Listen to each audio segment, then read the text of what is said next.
방금 소개받은 김치중 변호사입니다. 제가 멀리 계시고 말하기가 힘들어서 멀리 있으니까 마스크를 벗고 말씀드리겠습니다. 이미 노조 간부 되시는 분들한테서 여러 차례 설명 들으셨기 때문에 대부분의 내용은 잘 알고 계시리라고 믿습니다. 다만 오늘은 그걸 좀 간명하게 정리해드리고 또 의문이 있는 부분들에 대해서 답변을 해드리기 위해서 이 자리에 왔습니다. 다만 지금 이 조정 자체가 여기 계시는 또는 저희 이 판결의 조정에 영향을 받는 모든 근로자들 한 사람 한 사람의 권리 내용을 이렇게 딱 확정을 지어가지고 당신은 이 수당에 얼마, 그래도 이 수당에 얼마, 그리고 총 얼마 이렇게 액수를 확정해주는 조정이 아니거든요. 지금 이 조정은 그냥 10명의 그 대표 소송의 원고인 분들을 어떻게 보면 일종의 샘플로 해가지고 우리는 이런 원칙하에 지급되는 수당들을 다시 정산해준다. 또는 이렇게 정산해줘라 하는 원칙에 관한 조정입니다. 그러다 보니까 지금 여러분들이 이 조정안을 아무리 보시더라도 내가 그럼 도대체 얼마를 받게 되는 거야? 하는 구체적인 액수에 관해서 아마 명확하게 아실 수도 없고 그 구체적인 질문도 하시기가 어려울 거라고 생각이 듭니다. 오늘은 그래서 주로 그냥 원론적인 그런 질문과 답변일 수밖에 없고요. 그런 구체적인 어떤 판단은 이 조정안에 따라서 여러분 한 분 한 분에 대해서 지급될 미지급 임금의 명세가 남으면 그때 아마 다시 한번 또 검토와 판단이 뒤따라야 될 거라고 생각이 듭니다. 그래서 오늘 우선 제가 설명드리는 거는 조금 전에 임원되시는 분한테 제가 요청받은 대로 지금 부산고등법원에서 나온 조정을 발음하는 결정의 1항부터 9항까지가 이게 간단하게 말해서 도대체 어떻게 하라는 거냐 요거에 대해서 설명을 드리고 그 다음에 확인서가 가지는 의미 그거 설명을 드린 다음에 결치가 이제 주로 정확한 앞으로 임금 계산하는 산식에 관한 건데 그 부분은 우리 공무변호사님이신 윤인석 변호사님께서 간단하게 설명을 해주시고 그 다음에 저와 윤 변호사님이 함께 여러분들로부터 질문을 받도록 하겠습니다. 먼저 조정을 발언하는 결정 1항부터 9항에 대해서 설명을 드리겠습니다. 여기 보면 굉장히 이게 이 글자를 따라가면서 이해하려고 하시면 복잡한데 사실은 내용이 굉장히 간단한 겁니다. 그래서 저는 글자 따라가면서 설명을 안 드리고 그냥 이게 어떤 의미다 하는 식으로 포괄적인 설명을 드리겠습니다. 먼저 1항을 설명드리겠습니다. 1항은 뭐냐면 이 조정의 핵심인 거죠. 여기서 원고들이라고 표현되어 있는 게 결국은 이 조정에 영향을 받은 모든 전현직 근로자들을 얘기하는 겁니다. 그 원고들이 지금 여러분이 받으신 유인물 뒷페이지에 확인서 있습니다. 그 확인서의 내용대로 여러분의 의사표시를 해주시면 확인서대로 의사표시한다는 건 무슨 의미가 있냐면 이제 몇 달 뒤에 돈을 지급하게 되면 회사가 홍길동이라는 직원 한 분에 대해서 이 사람이 몇 년도에 수당 얼마를 더 줘야 되고 어떤 수당을 더 줘야 되고 하는 걸 다 일목요연하게 급여 정산표 형식으로 만들어 갖고 아직은 그게 구체적으로 확정되지는 않았습니다만 인터넷에 어디 올려놓고 여러분이 자기 것만 볼 수 있게 그렇게 해놓든가 아니면 종이로 여러분에게 주던가 어떤 식으로든 여러분이 확인할 수 있게 해드릴 겁니다. 그럼 그걸 보시고 나는 이 내용에 대해서 이의가 없네. 내가 원하는 내용이 다 들어있네. 내가 원하는 대로는 아니지만 적어도 법원의 조정 결정에 따른 게 충실히 반영이 돼 있구나 한다는 판단이 서시면 뒤에 확인서에 서명 달인해갖고 회사에다 내는 겁니다. 이 확인서의 내용은 네 가지인데 네 가지가 뭐냐면 하나는 회사가 계산한 그런 내용들 정산표가 맞다. 그 다음에 두 번째는 그게 맞기 때문에 그 정산표에 따라서 밀린 임금을 나한테 주면 나는 앞으로 회사 상대로 통상임금에 관한 거든 다른 임금에 관한 어떤 소송도 제기하지 않고 기존에 제기되어 있는 소송은 다 이제 종료시키겠다. 이게 두 번째고요. 세 번째 거는 그렇게 내가 다 회사와의 분쟁을 끝내고 있으니까 당신 나한테 주겠다고 한 그 돈을 내가 적어낸 그 사망의 내 계좌로 송금해달라.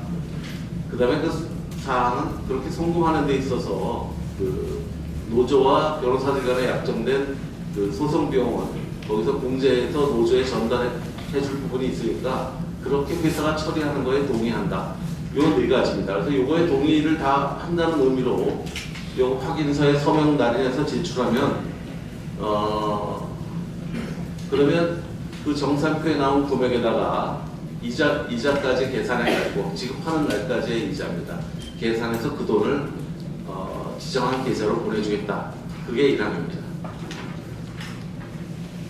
그 다음에 2항은 지연이자, 지연 손해금을 어떤 식으로 계산해 주느냐 하는 건데 두 가지가 중요합니다. 하나는 뭐냐면 이 연 단위로 계산해 준다는 거죠. 그러니까 2012년도에 발생한 임금에 대해서는 2013년 1월 1일부터 계산하고 2013년 1월 1일부터 실제로 돈 받는 날까지 이자 계산해 주는 거죠. 그다음에 2013년에 발생하는 거는 2014년 1월 1일부터 이번 돈 받는 날까지 이렇게 이자를 계산해 주겠다는 게 2항의 취지고요. 그 이자율이 이 5%로 확정짓는 것이 제일 또 큰 의미가 있는 겁니다. 보통 이게 법에 정해진 이자율하고 조금 다른데 이거는 저희하고 노조하고 회사가 대표 소송에 관해서 합의할 때 약정한 이자율이기 때문에 이건 부득이한 거라서 법원도 이대로 해준 겁니다. 그래서 2항은 주로 이자 계산 방식에 대한 언급이고요. 3항은 이런 조정의 내용이 어떤 원칙이 적용되는 전현직 근로자의 범위에 관한 겁니다. 그래서 3항에 좀 여러 가지 복잡한 얘기가 써 있습니다만은 그냥 2009년 12월 29일부터 2018년 5월 31일까지 사이에 이 회사에 재직했던 근로자라면 전직이든 현직이든 모두 이 혜택을 받는 거고요. 그 다음에 전직 근로자들의 경우에 회사를 떠나게 된 원인이 자발적인 퇴직이든 징계해고든 또는 정년으로 인해서 나갔던 그 구분하지 않고 모두 대상이 되는 겁니다. 그리고 사망한 경우에도 그 상속인들이 똑같이 권리를 행사할 수 있게 됩니다. 사망은 그거에 관한 겁니다. 저희가 특별히 따로 뭐가 안 되는지에 대해서 많은 질문들이 있으실 거라고 생각되는데요. 사실은 그거는 이 조정문에 나와 있는 건 아닙니다. 그러니까 예를 들어서 아주 어떤 분이 특별한 수당을 받았는데 그것도 다시 정산해 주나요? 하는 식의 질문을 하신다고 그러면 그거는 사실 이 10분이 받던 수당이 아니면 이 조정문을 보고는 알 수가 없습니다. 그거는 언제 알 수 있느냐? 그분 개인의 어떤 정산 명령표가 나오면 거기에서 내가 생각하는 그 수당이 빠져있네? 이때 확인이 되는 거죠. 그러니까 그때 그분이 판단하고 의사표시 하셔야 되는 겁니다.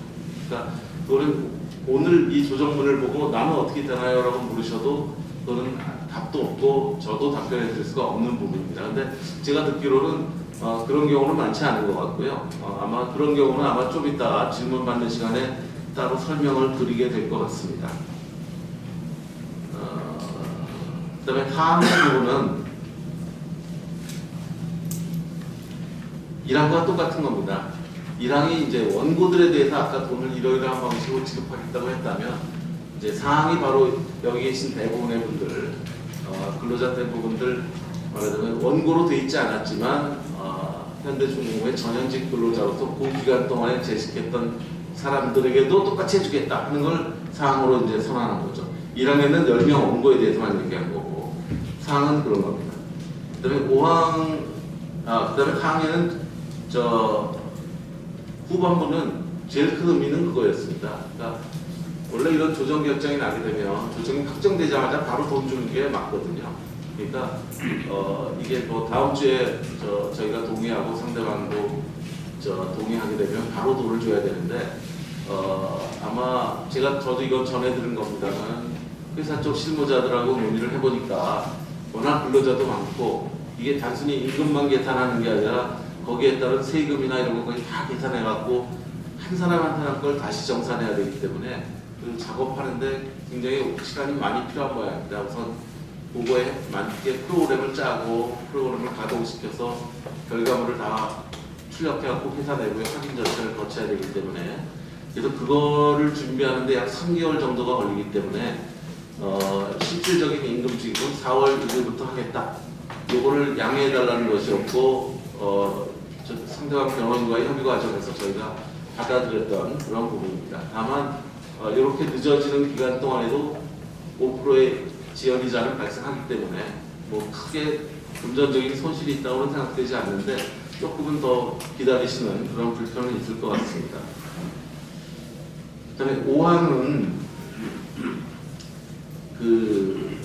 5항의 전담 부분, 뭐 노조가 이렇게 홍보에 협조하고 하는 거는 이제 전직 이미 퇴직한 근로자분들도 많고 하기 때문에 노조가 중간에서 뭐 연락을 해서 빨리 받아가게 한다든가 하는 여러 가지 역할을 적극적으로 수행하겠다는 그런 의미고요. 큰 권리 의무에 영향이 있는 그런 조항은 아닙니다. 대신 이제 후단 조정 참가인이 노조를 얘기하는 겁니다. 그러니까 이 조정이 있고 나서 뭐 아까 제가 말씀드린 것처럼 개별 근로자들이 추가적인 소송을 제기할 수도 있고 왜냐하면 자기만 받던 특정 수당에 대해서 인정을 못 받기 때문에 별도로 소송을 하거나 뭐 또 다른 분쟁이 사실 야기될 수 있거든요. 아까 이 뒷면에 있는 확인서 쓰는 걸 거부하면 결국 이제 별도로 소송을 하셔야 되는 그런 경우가 생기게 되는데 그런 경우에 노조가 관여하지 않겠다. 이거를 약속을 해준 겁니다. 물론 여기서 노조가 관여하지 않는다는 의미가 뭔지에 대해서는 뭐 논란의 여지가 있겠지만 어쨌든 그냥 선언적인 규정으로서 이게 들어간 겁니다. 그러니까 노조가 전면에 나서서 뭐 좀 전 지금 이 사건처럼 조정 같은 참가인으로서 법정에 나가서 뭘 하거나 이런 역할을 하기는 아마 앞으로는 어려울 거라고 생각이 됩니다. 그다음에 6항은 지금 이게 조정이 어차피 10명 원고들에 대한 거기 때문에 사실은 10명이 반대하면 10명 중에 한 명이라도 반대하면 조정이 불성립돼서 그냥 판결이 선고될 수밖에 없는 그런 상황입니다. 근데 거기에 더해서 노조도 반대하는 권한을 갖는다는 걸 지금 명시한 거고요. 그래서 거기 조정 참가인 포함이라는 게 말하자면 이 사건에서 노조의 지위를 좀 분명하게 자리매김해준 그런 표현이라고 하겠습니다. 그다음에 7항은 지금 이 대표 소송 외에 저희가 집단 소송도 제기한 게 있었는데 사실 이 조정이 확정이 돼가지고 이거에 따라 돈을 받게 되면 그 집단 소송도 의미가 없는 거거든요. 어차피 중복되는 거기 때문에 그래서 그거를 취하한다는 그런 내용입니다. 그래서 이건 크게 신경 쓸 그런 조항은 아니고요. 8항과 9항은 의례적으로 다 들어가는 조항이기 때문에 크게 신경 쓸 내용들은 아닙니다. 그래서 지금 여러 가지 말씀을 드렸지만 핵심은 두 가지입니다. 하나는 뭐냐면 이걸 보더라도 여러분들 개개인의 받을 돈의 상세한 내역은 지금 확인할 수가 없다. 그거는 나중에 회사가 정산표를 올리면 그때 확인하셔야 되는데 지금 여기 원고들과 다른 특별한 수당을 받고 있던 분이 아니라면 큰 차이는 없을 거라고 생각이 됩니다. 다만 약간의 차이가 있을 경우에도 여러분이 이해를 못해서 이게 왜 난 이렇게 적어 이런 분들이 의외로 있을 수가 있는데 아마 저희 짐작으로는 대부분 이 대법원 판결 이후에 모든 부분의 법률적 판단이 반영된 결과라서 크게 이해할 사항은 저는 아니라고 생각을 합니다. 다만 그 부분은 그때 가서 필요하시면 추가적인 설명을 들으셔야 할지는 모르겠습니다. 그게 하나가 제일 중요한 거고요. 두 번째는 이제 아까 말씀드린 것처럼 뒤에 확인서 작성하시고 돈 받는 절차는 여러분들 개개인이 하셔야 되는 거고, 그 조정 조항에도 나와 있는 것처럼 회사는 아마 이 확인서를 작성해서 제출하는 순서대로 아마 돈을 지급할 겁니다. 그냥 자동으로 아마 지급되게 돼 있지 않을까 싶은데요. 어쨌든 회사는 지금 그런 입장을 가지고 있습니다. 예, 이상으로 그 앞에 결정사항 1에서 9와 확인서에 대한 설명을 마치고요. 그 뒤에 별지 3부분에 대해서는 윤인석 변호사님께서 잠시 설명드리도록 하겠습니다.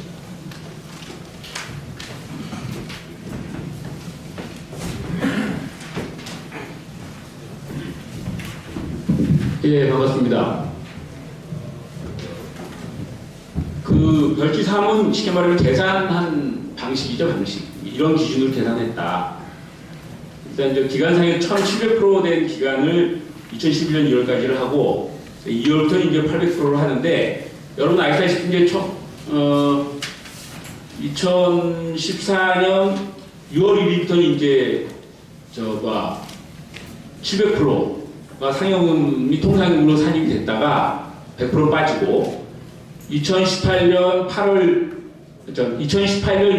1일부터는 그 100%도 통상임금으로 산정을 했기 때문에 회사에서 그 100%에 대해서 2014년 6월 1일부터 2018년 5월 30일까지 그걸 이제 나눠서 기재한 겁니다. 그러니까 명절 상여가 2심에서는 통상임금으로 인정이 됐는데 항소심에서는 인정이 안 됐거든요. 700%만 인정되고, 그러다 보니까 회사가 이제 2014년 6월 1일부터는 700%만 통상임금 인정했는데, 뒤에 가서 2018년 6월 1일부터 이제 그 100% 인정했기 때문에 그거를 표시한 겁니다. 두 번째 항은. 그래서 그렇게 구분을 해가지고. 그리고 세 번째 항은 이제 이 사건 우리가 이 임금이 통상임금이 발생할 때는 소정 근로 시간을 243.33시간으로 본 거죠. 그리고 이제 이 부분이 사실은 이제 우리가 제일 아쉬워하는 부분인데, 우리 현대중업 같은 경우는 이제 연장 근로, 야간 근로, 휴일 연장, 휴일 야간 이런 경우에는 가사임금이 굉장히 높아요. 원래 50% 이렇게 놀아야 되는데 여기는 거기다 또 100% 추가하고 막 300%까지 되고 그러는데, 법원에서는 어차피 추가임금을 주는 거기 때문에 근로기준법에서 정한 범위만 준다. 그게 그래서 연장근로수당은 실제 고정 연장 근로시간을 기준으로 해서 법정 수당으로 계산을 하는 걸 얘기하는 겁니다. 중복할지를 배제하겠다. 아마 이제 아쉬운 부분이 있을 텐데, 이런 부분이 있어요. 이제 총괄적으로 얘기하면 저희가 이제 1심에서 이겼는데 항소심에서는 신의 측 때문에 졌단 말이에요. 이 돈 주면 회사가 망한다. 그래서 졌어요. 근데 이제 대법원에 가서 이제 싸울 때 이거 줘도 회사 안 망한다, 충분히 줄 열어야 된다고 할 때 이 법정 근로 수당을 했기 때문에 우리가 이길 수 있었던 것도 돼요. 금액이 너무 커졌으면 법원에서도 이거는 회사가 부담이 힘들겠다 그러면 대법원에서 못 뒤집었을 수도 있어요. 어떻게 보면 금액이 법정 근로 수당으로 됐기 때문에 아마 법원에서도 이 정도는 줘도 되겠다라고 했을 수도 있습니다. 그래서 그런 부분을 우리가 감안을 해야 돼요. 처우가 줄었다는 소리한테 불리한 것이 아니고, 오히려 법정 수당으로 줄어들었기 때문에 대법원에서도 이 정도는 회사가 줘도 되겠다라고 해서 시측을 뒤집은 거죠. 고등법원에서는 그 부담되기 때문에 안 된다고 한 거를. 그러니까 이 전체 금액을 볼 때는 그걸 좀 감안을 좀 하셔야 돼요. 그리고 이제 연월차 수당 맨 마지막 부분은 이게 이제 월차 수당이 폐지됐단 말이에요. 그런데 지급한 거는 연월차 수당으로 지급받는 게 있어요. 그러니까 이제 한도를 25개로 해서 통상임금 다시 계산한 걸로 계산한 다음에 이미 받은 금액을 뺀 나머지 금액을 집하라. 그런 취지입니다. 예.